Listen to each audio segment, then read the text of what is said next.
Hey guys, Youngblood with you, and today I wanted to cover rock hauling in the Nomad. Now for those of you who've been following my videos on the Nomad, you're probably aware that I become more impressed with it the more I've used it.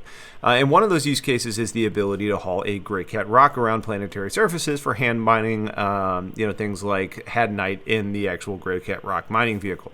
Now on the good side, the pickup truck style bed on the back seems perfectly sized to be able to load up on a rock. And the way that the bed drops to the floor and the ramp extends means that it's an easy load and unload. The Nomad also has a pretty great flight model, and that carries into atmospheric flight. It handles well. It's not super agile, but for a ship of its size, it's controllable.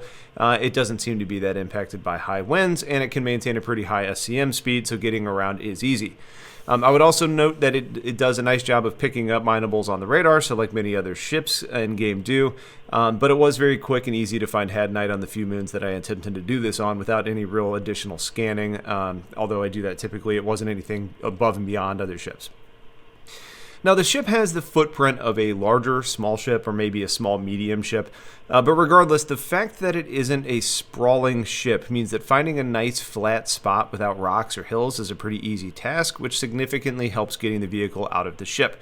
I'll also add that the hover skids on the bottom of it not having actual physical landing gear, while I don't love that as far as the design is concerned, I do appreciate the fact that I'm not worried about small rocks and being kind of on a kilter. Now, there are some cons for the Nomad as a rock hauler, but they are noticeable. So first off, much like the MSR, the Nomad suffers from poor hydrogen fuel burn, meaning that you will run out of fuel if you're not paying attention and burning through a lot of it in the atmosphere. That also means that you're going to have to return to sell the goods before you had your full profit ready to be made, and you're making a detour, and that is thus lost time and revenue. Also, since the bed of the ship is really like a truck bed with no entry to the ship from inside of it, you have to reverse the rock in to ensure that you can exit from the front entry area and be able to leave the ramp down, or leave down the ramp. Now, that's not a huge deal because you get comfortable doing it quickly, but it's certainly not as easy or fast as being able just to pull it straight in. Now, the single biggest issue I found with this has been more relevant in the more recent days and didn't seem to be as much of a problem in the first day that it was actually released, so this may not necessarily be something that's a long-term problem, but it's worth knowing for now.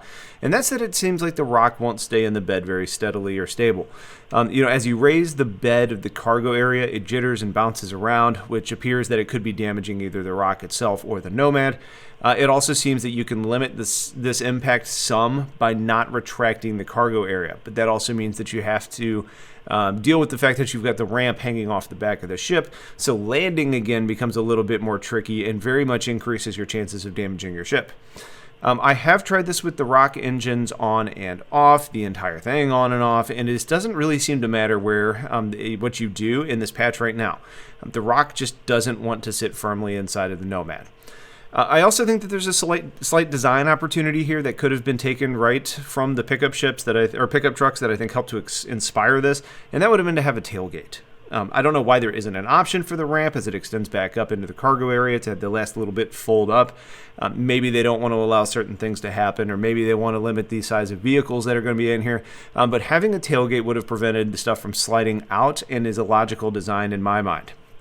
On one run, I did lose my rock during a quantum jump back to Alizar, and I just kind of had to watch it happen. It just bounced and shifted until more than half of the vehicle was sticking off, and it just slowly tipped out, never to be found again. Now, I have had it stay in for long quantum jumps and multiple quantum jumps, but knowing it's a risk, unless yours seems to be really firmly seated in the hold, I would probably advise you trying to sell at outposts instead of back at stations. But that's basically it. For $80, it does a really nice job of opening up a profitable gameplay that can be accessed in the game by buying a rock in-game with credits for about $120,000. And you can certainly earn that back in your first run, assuming you keep your vehicle and it doesn't fall out of your ship. Again, the ship is interesting and has proven valuable. So don't forget that there is a giveaway in progress on my channel. So if you haven't entered that yet, go ahead and do so by watching and entering in the comments there. I'll probably be drawing a winner shortly after the weekend wraps up. So that's it for now. Appreciate y'all watching. Stay tuned for more. Have yourselves a wonderful day and take care.